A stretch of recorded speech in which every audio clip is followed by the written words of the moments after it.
ये दिन था 20 दिसंबर 2020 जब एक 30 फीट की बोट बहामास आइलैंड से फ्लोरिडा की तरफ बढ़ रही थी। इस बोट में 20 पैसेंजर सवार थे। इस बोट ने पहले भी कई बार ये सफ़र किया हुआ था, तो इसके लिए ये कोई नई बात नहीं थी। लेकिन बीच समुंदर में ऐसा तो क्या हुआ कि ये बोट कभी मिली ही नहीं। सिर्फ इन्फॉर्मेशन थी तो बस इतनी, ये बोट आइलैंड से बिल्कुल ठीक ठाक हालत से निकली थी। और एक इन्फॉर्मेशन ये भी थी कि इस बोट को बरमूडा ट्रायंगल से गुजरना था।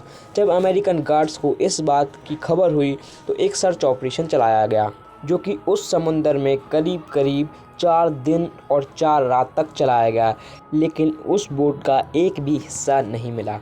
स्वागत है आपका अपसाइड डाउन के एक और नए एपिसोड में।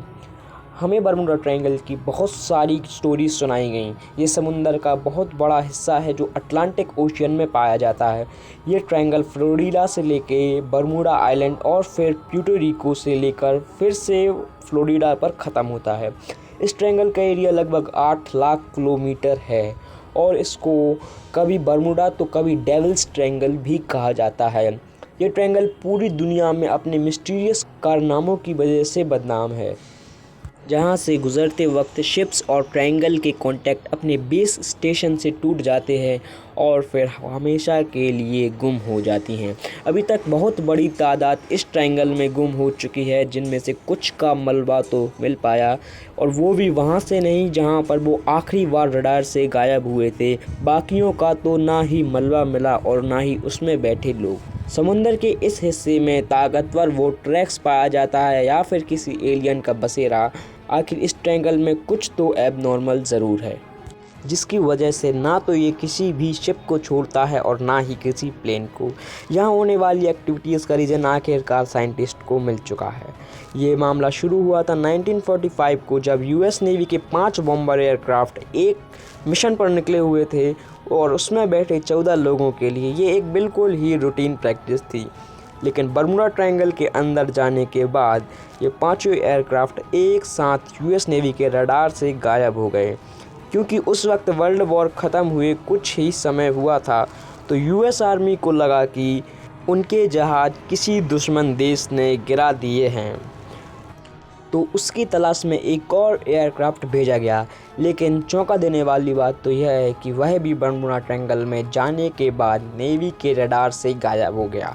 इस तरह 5 बॉम्बर और एक रेस्क्यू एयरक्राफ्ट कभी नहीं मिल पाए। 2015 में अल फैरो नाम की एक शिप फ्लोरिडा से प्यूर्टो रिको गई थी, जो कि 1 अक्टूबर 2015 को रडार से गायब हो गई। यूएस कोस्ट गार्ड और एयरफोर्स ने एक सर्च ऑपरेशन किया और पूरे 1 महीने बाद अल फैरो सतह समुंदर से 5000 फीट नीचे समुंदर के बॉटम पर पाई गई।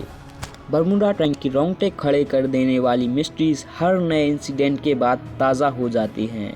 हर बार की तरह इस बार भी साइंटिस्टों की टीम ने खोज शुरू कर दी, लेकिन इस बार साइंटिस्ट्स के पास ऐसे ठोस सबूत इकट्ठे थे जिससे लगता था कि इस बार मिस्ट्री सॉल्व हो चुकी है।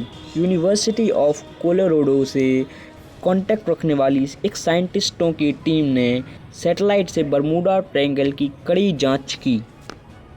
इसमें उनको कुछ ऐसा देखने को मिला है जो कि अभी तक किसी ने भी नहीं सोचा था। उन्होंने देखा कि बरमूडा ट्रायंगल के ऊपर ऐसे क्लाउड्स बन रहे हैं जो कि ना कि स्क्वायर हैं ना ही सर्कल, ये हेक्सागोन शेप के हैं।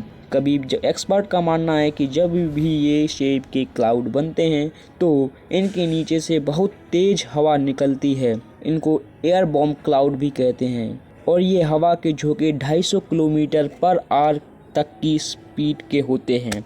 ये इतने तेज़ होते हैं कि ना कोई जहाज़ ऊपर से उड़ सकता है और ना ही कोई शिप लहरों के कारण नीचे तैर सकती है। साइंटिस्टों का मानना है कि बरमूडा में होने वाले हादसों की ये भी एक बड़ी वजह हो सकती है। वीडियो अच्छी लगी तो वीडियो को लाइक और चैनल को सब्सक्राइब करके बेल नोटिफिकेशन ऑन ज़रूर कर लेना।